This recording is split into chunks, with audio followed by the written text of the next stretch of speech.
Hi Sag, and welcome to your June 2022 General Tarot Forecast. This is Sky coming on to talk to you about your month ahead. I hope you're all doing really well. I'm very happy to be coming on to you and talking about your energy because things are really changing up. We've got a few new hopeful things coming in for you, more opportunities to channel energy, more demand to channel energy with Jupiter, your ruling planet, moving into your fellow fire sign of Aries along with Mars. And let's set some really great healing space to talk about this lovely month of June. I will be putting together some intuitive messages as well as a week-to-week tarot forecast and an extended reading on Patreon, which will be linked below. If you enjoy the reading, be sure to hit the thumbs up button and subscribe to the channel. So intuitive messages for Sag in June. It kind of feels like the tried and true traditional ways you've been using for such a long time of channeling energy may not be where it's at for you. I feel that the most important thing for Sagittarius in June is to cultivate new ways of channeling energy. In fact, there can be like a lot of frustration and almost angst that comes up if you keep trying to channel energy in the way that it doesn't need to go. So say, for example, you're wanting to build up core strength or you're wanting to build up upper body strength.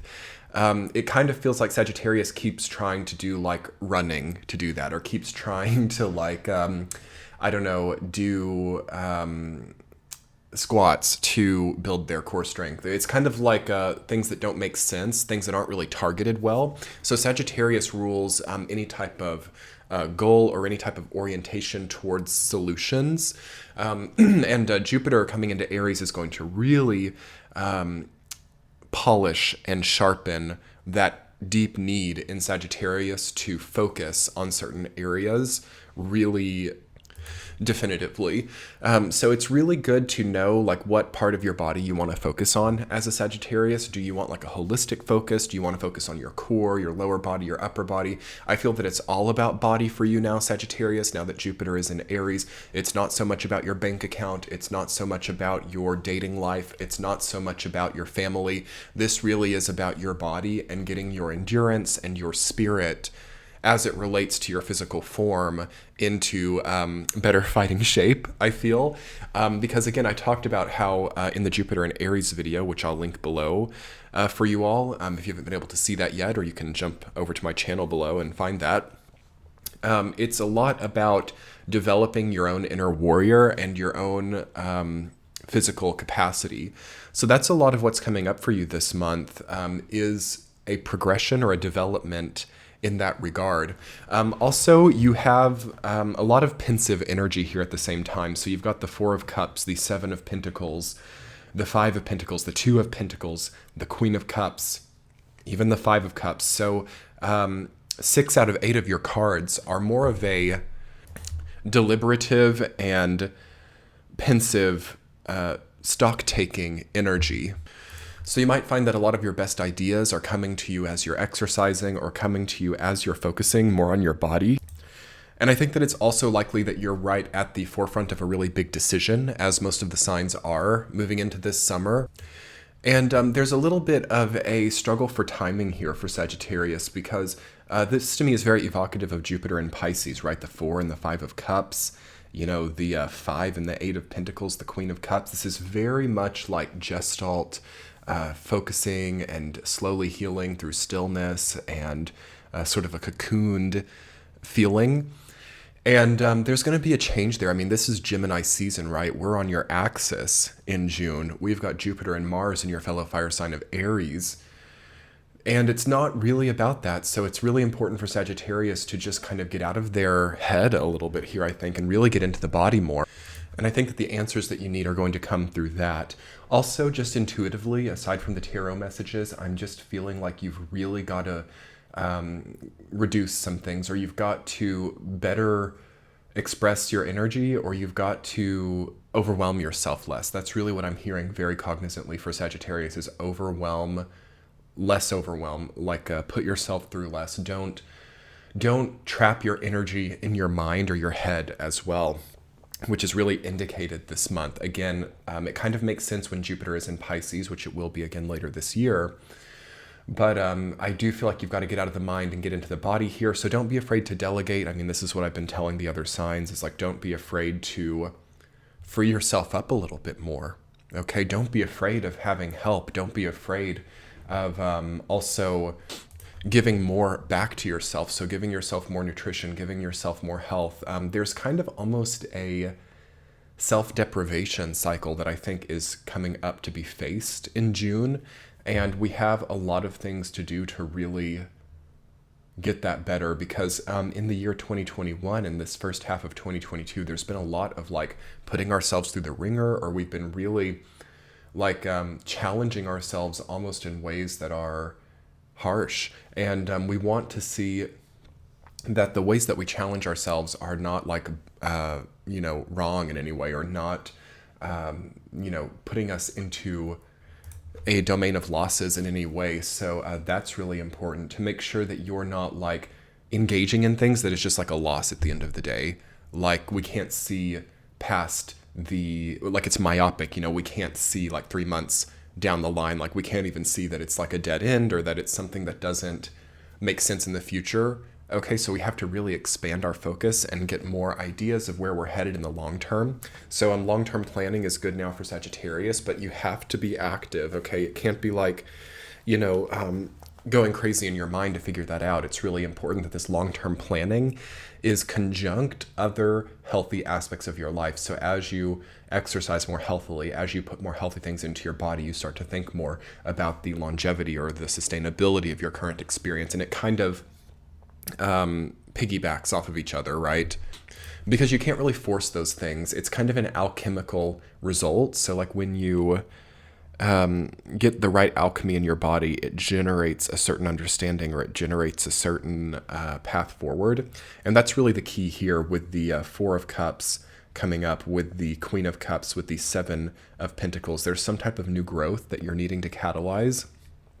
And there's some kind of environmental component to that. So, if you're reducing some things in your life, or if you're taking some things out, or if you're cutting back in some way, it's really important that you have the surrounding climate to foster new growth. Okay. I mean, there's a certain time of the month where we prune plants, right? There's a certain time of the month where we plant new seeds, and has a lot to do with the weather, the season, and the moon sign, of course. And you need to think that way as well. So try to, through healthier daily actions, create a healthier structure that's custom to you. Okay, so the entirety of your month of June, Sag, is about cultivating or creating a healthier structure altogether, like from the ground up. It's not about totally quitting anything. It's not about totally, saying yes or no, but it is about refinement, I think, and it is about polishing to the point where you aren't unable to access new horizons, or you aren't like cutting yourself off from your own vital life force essence. So let's talk about your week to week, Sag. Week number 1, you have the Queen of Cups rooted down by the Seven of Pentacles. You're growing something new. That is a beautiful combination of energies in the first week of June. You're doing something right. Really look to that period of time. Like, what did you choose for yourself? How did you schedule yourself? How did you choose to move forward during that time? And that should really answer a lot of your future questions. Like, what are you implementing? What types of foods are you eating? What are you planting? Okay, it's a great time for planting new things in your life. It's a great time for starting new projects. The new moon in Gemini happening during that time. And it's a great time to have some emotional healing. Okay, week number 2, the Four of Cups rooted down by the Chariot. Okay, so you're having a mindset change. Four of Cups being about mindset, being about solitary thinking, being about decision-making happening in the mind, and then the Chariot being about a vehicle of change, or being about a sudden shift in location. So your mind is in a new place. Maybe you're thinking about moving. Maybe you're thinking about a change in location, or a change in everything. So it's a good time to think about changes in the second week. It's a good time to really prioritize healthy decision making, because we're coming to that big decision point in July of 2022. So it's good to really be preparing and to understand the paths that are coalescing in front of you. And knowing that eventually you're going to be stepping onto a vehicle, or you're going to be implementing some type of greater change. Week 3, you have the Five of Cups rooted down by the Emperor. So sadness and power.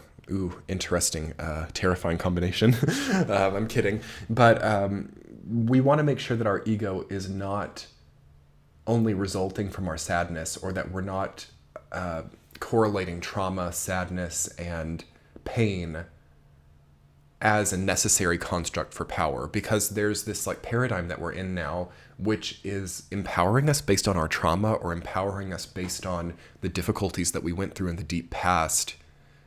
And when you see that coming to the forefront, or when you see yourself growing because of the difficulties you went through, the conscious mind can sometimes start to correlate that, or the unconscious mind, either one. Depends on how, ascended one is.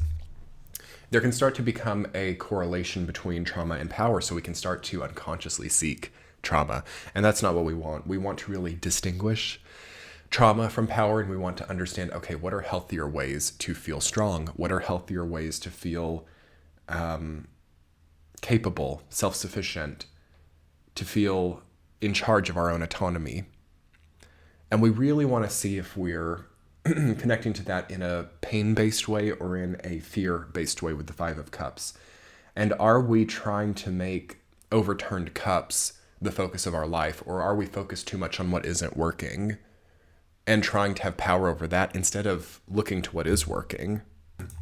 Week number 4, you have the Two of Pentacles rooted down by the Five of Pentacles.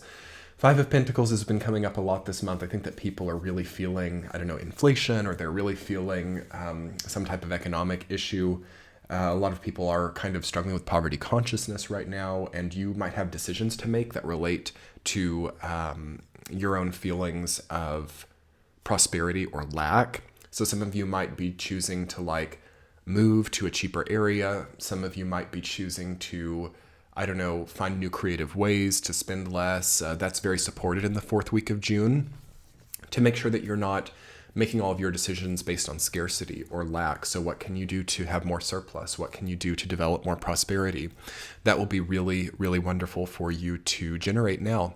And finally, Sagittarius, June is basically just going to be showing you other ways that you can prosper, okay? Other ways that through health you can prosper, through accepting the needed change, like really adapting or shifting certain values that you've had to become more in alignment with the possible prosperity right now. And then also the vehicle that you need to get onto, or the chariot. Having the Chariot and the Emperor come up together, that's very strong. That's very capable. So there's nothing incapable about you right now. There's nothing weak about you at all. So these other more conscious, maybe trauma-based wounds that are coming up right now, being like, I'm just not strong enough to follow my dreams. I'm just not strong enough to be doing what I really want to do. I think that that's like a self-fulfilling prophecy, or that is not at all the way that it is, but it's like you're so maybe overwhelmed or so stimulated right now that you might not feel like that capable. But beneath it all is really a strong foundation of capability. So try to get out, or sweep away, or step out of some of these tangential overwhelms that are leading you to feel like you're not capable right now, because you are. So let's talk more about that in your extended reading on Patreon, Sag. I will link that below and in the center of your screen now. Come check out the Patreon page, and I hope you have a wonderful month. See you soon. Bye.